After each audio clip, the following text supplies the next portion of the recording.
It's been hard to be an Xbox fan the last couple months. I mean, sure, it's easy to like Xbox games. Black Ops 6 ended up being a fun time. Indiana Jones and the Great Circle was excellent. Game Pass, still a real solid value proposition no matter how you slice it. The Microsoft Games division is overall doing pretty well for itself, with gaming revenue up by 43%. Still, the vast majority of that revenue is coming from games that come out on other platforms. Or like with Black Ops 6, where it made much more on PlayStation than Xbox consoles. But hey, revenue's revenue, right? The weird thing about the current moment is that if you just like good games, it's kind of great. There's some great games coming out. But if you're watching the industry, then it kind of feels like the sky is falling, especially if you're a hardcore Xbox fan. Hi folks, it's Falcon, and today on gameranx, we're asking, what the hell is going on with Xbox? So I want to go ahead and say, we've asked this question before. Last year, we made a video, I think kind of questioning whether or not the Xbox was safe, but now I think it's right to ask a little bit more serious of questions. The most alarming headline recently is that 2024 was kind of the worst year in terms of hardware sales for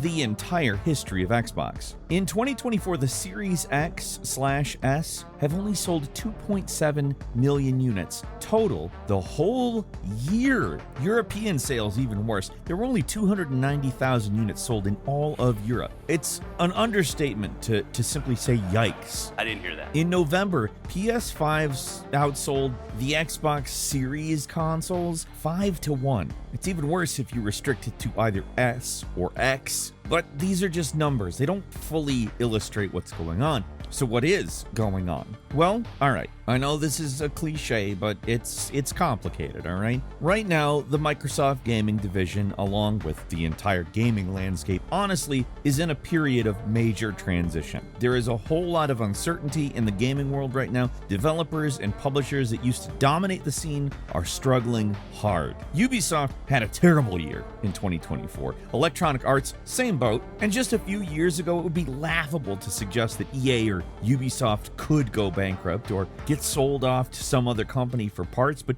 that's where we are right now. Xbox, in comparison, has kind of always been on the knife's edge, no matter how well they've been doing. Their most successful console, the Xbox 360, had the whole Red Ring of Death situation, which they spent billions of dollars to keep the goodwill of the gaming audience, and for a little while it paid off. Not saying it didn't, but other than that brief moment in the 7th generation, Xbox has always been number 2 or number 3 in console sales. That's not winning the console war. And you might think the division was always secure because Microsoft's such a massive company, and the Xbox victories and losses are just a blip on their balance sheet. But and you know, to a certain extent that's true. But all it takes is a CEO to come in and start asking whether the whole console division is even necessary, and the whole thing just goes up in smoke. That's the thing about being an Xbox fan. There's always the danger of the rug getting pulled out from under you at any moment. Nintendo fans don't have to worry about that. Nintendo is a video game company. They're not something else. Ever. Yeah, they make some nice money from people making movies out of their IP, but that's never going to be their main business. They have to make good games for anybody to want those movies. PlayStation is safe to an extent too, because Sony is and always will be a hardware company unless something very drastic happens, and that means there's always going to be a PlayStation console because hardware is a cornerstone of their business. Microsoft is not a hardware company, they're a software company. It's in their name, Microsoft, as in software. Their money comes from Windows, and historically their attempts at creating devices haven't been great. Remember the Windows Phone? Not a lot of people do. That's okay if you don't. But the only hardware Microsoft really cares about anymore is their data centers, which they can rent out to OpenAI, and they just basically get to be a digital landlord. It's passive income at a mass scale, to say the very least. They've got a stranglehold on tech with the Windows Business software. Compared to the massive profits they can make off software, which costs them peanuts to distribute, hardware is a much harder problem to solve for them. I'm saying all that to get to the big point of what I think is going on with Xbox. They're changing their strategy to more closely align with Microsoft's overall goals. It's why they put so much emphasis on the Game Pass model. It's why they're pushing the new Xbox Everywhere ad campaign. And it's why they're getting more and more games out there day one on competing hardware platforms. It's why they're now showing PlayStation logos in Microsoft Directs even, and why Phil Spencer has pretty much said they're not going to bring people over to Xbox anymore with these multi-platform releases. The goal is just no longer to bring players over to Xbox consoles. They just want people buying their games regardless of platform. It's an interesting strategy for a console manufacturer, to be frank. In 2024, there's barely any reason to own an Xbox Series X console over anything else if all Xbox games are just going to be on PlayStation anyway, and you can use Game Pass on PC. There's nothing driving sales if that's the case. In fact, it seems like they're almost intentionally driving sales away from consoles because there's really no reason to buy one anymore if this is Xbox strategy moving forward. It's not all bad. I mean, I will say they haven't completely given up on their consoles. In 2023, we got a lot of stories about games struggling to run on Series S consoles and how bad Xbox's support structure was, but it does sound like things are improving on that front as well. Recently, Kingdom Come 2 devs got a lot of help from the Series S team to optimize the game to run on the S, and it actually helped improve the game on other consoles. Because, I mean, it runs on PC and PS5 very well. That work didn't only apply to the Xbox. I mean, everything's using that same chip architecture now, if I'm not mistaken. Still, it's just one more data point to support the fact Xbox is going in a multi-platform direction, and they're not just improving games on their own hardware, they're helping them optimize on everything. As a fan, it does feel like they're giving up on the console business entirely. I mean, the pathetic sales numbers for consoles in Europe isn't strictly a supply and demand issue. It's not like nobody wants them in Europe. The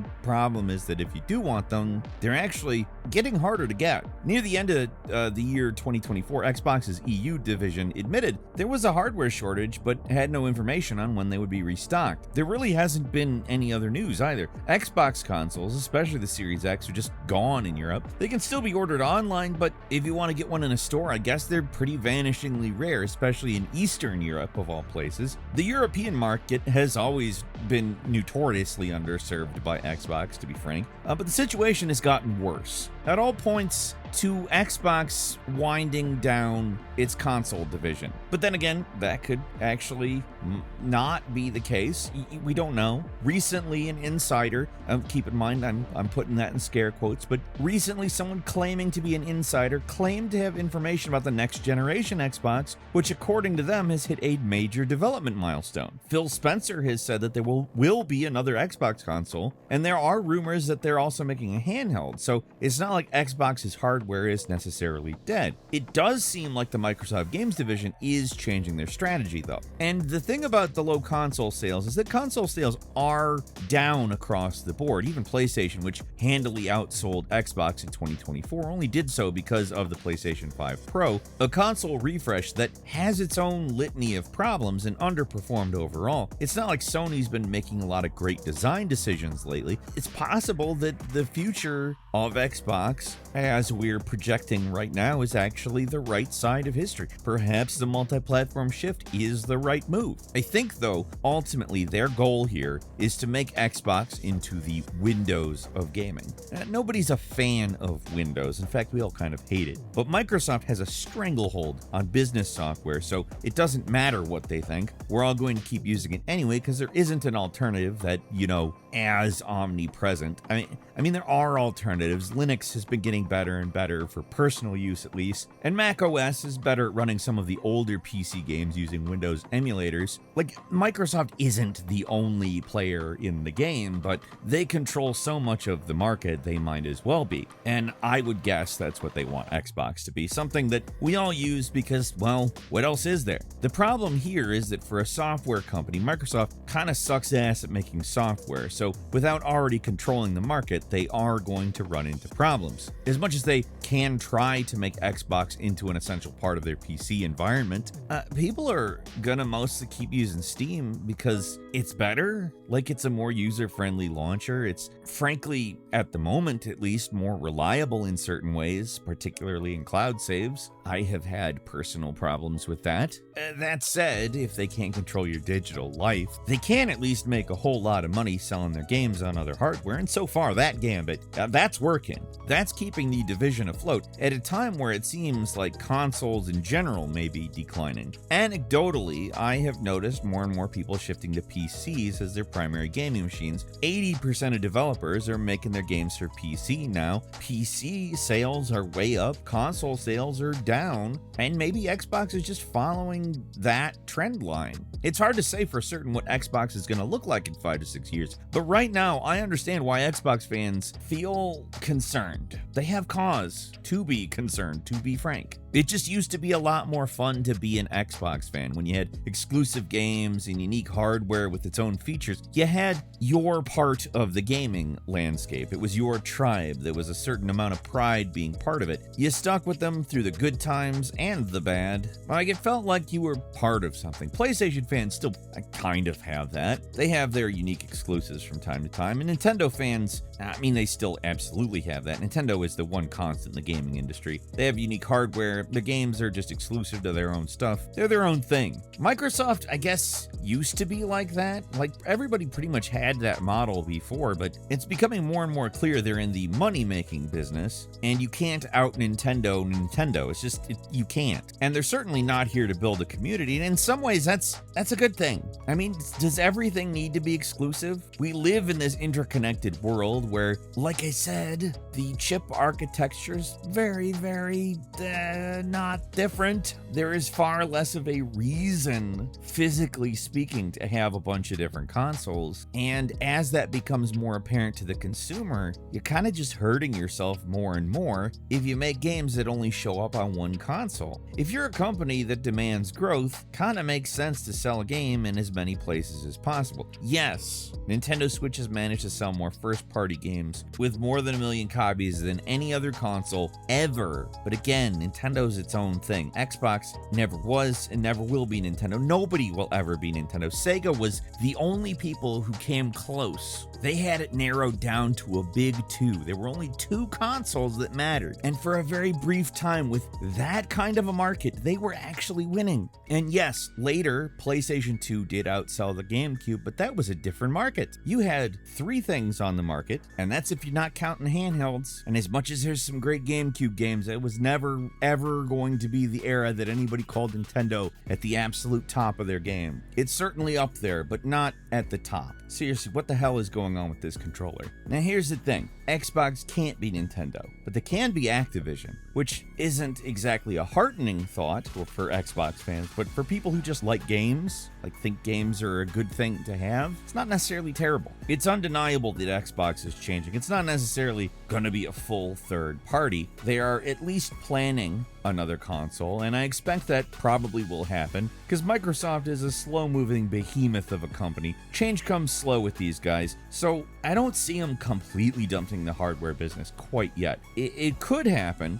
It certainly seems like it may be the end goal of the current business strategy, but it's just way too soon for them to do anything too drastic yet. So what the hell is going on with Xbox? Hardware sales are at rock bottom, but revenue is up. Phil Spencer is still out there giving the PR spinned up interviews that maybe tell a little more than he meant to. Like when he said that they're not trying to lure people over to Xbox. That's interesting. The Xbox console still in third place, but they also sold 3 of the best-selling games of 2024 with Black Ops 6 at number 1, Modern Warfare 3 at number 7, and Minecraft at number 16. Xbox is kind of Schrodinger's cat right now. Every time you blink, it's either doing really well or it's falling apart, because in reality, both things are kind of true. Hardware sales truly are in the toilet, but console sales are also just down across the board. And Xbox sales, they're particularly bad, especially in Europe, but for them, does it matter if revenue is good? I don't know. Yeah, it's because of the Activision Activision acquisition mostly, or arguably partly because of the Mojang acquisition way back. Fine. Yes, all these changes are slowly eroding the identity of the Xbox, but if they're successful, it's not gonna matter. It won't matter if nobody likes or cares about Xbox if it becomes the Windows of gaming, because we will use it anyway. That's something the tech industry as a whole has just come to learn the past few years. You can have a product that everyone despises, but if they feel like they have to use it, it just doesn't matter. You've got a captive audience. It's not exactly what Xbox is trying to do, because they're more interested in getting their games on as many platforms as possible, but the more they undermine the console experience, underserve their audience, and continue to offer more to people without Xbox consoles compared to people who do, there's not going to be an Xbox audience anymore. I do appreciate them getting their games out to as many potential players as possible, but there's got to be something to offer Xbox console owners, some kind of incentive to owning an Xbox system over something else, because right now there's practically nothing. The whole, it's got a better video player than the PS5, and it's where your game library is just at. It's not good enough anymore. Or maybe it is, but maybe their mostly digital push is the right move. I don't know. It's hard to say right now. And it's kind of why it's so tough to talk about Xbox right now. Unless you're a real deep insider with more knowledge than, anyone outside is going to have, it's hard to say whether they're doing the right move or not. In fact, I'll bet a lot of those people have no idea, because you can't know the future. And it's particularly hard to know the future when you don't know what their plans are. Do they know what their plans are? Nadella might just completely change his mind and axe the entire division at any moment. It's crazy out there right now. Realistically, I don't expect that to happen. That would be a tremendous waste of acquisitions of companies, billions of dollars over the last 5-6 years. But I do expect more Xbox games on PlayStation and Switch, which is great if you own those consoles. Not that great if all you have is a Series X. That's kind of the running theme of this video, huh? Everything Xbox is doing might be great for the gaming industry at large, but kind of feels like Xbox fans are getting left in the dust. What do you think, though? Leave us a comment, let us know. If you like this video, click like. If you're not subscribed, now's a great time to do so. We upload brand new videos every day of the week. Best way to see them first is, of course, a subscription, so click subscribe. Don't forget to enable notifications, and as always, we thank you so much for watching this one. I'm Falcon. You can follow me on Twitter and book me on Cameo at Falcon the Hero. We'll see you next time, right here on gameranx.